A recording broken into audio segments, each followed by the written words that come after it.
الحين أدبون سلام يا رمان ددوينها ريبتلان وحنا halkan warbixin yar ka bixinayaa shirkii maanta ka dhacay xafiiska madaxweyne ku-xigeenka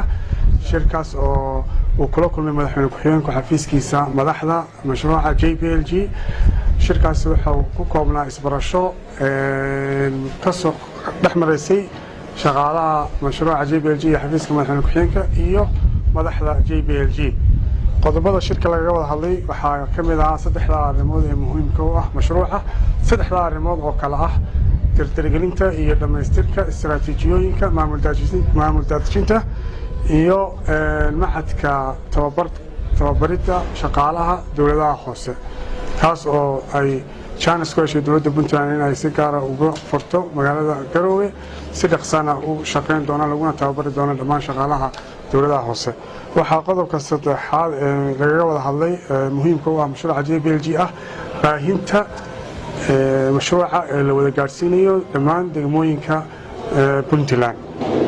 waxaa kaloo la isla soo hadal qaaday oo laga wada hadlay in la tirtirgeliyo soo dhamaystirka iyo doorashada golaha deegaanka ee degmada Kalkacyo iyo maayirka degmada Jariban waxaa kaloo lagu xusay in mashruucu uu muhiim u yahay lafdhabarna u yahay dhammaan dadweynaha reer Puntland ayna tahay in la raadiyo dhaqaale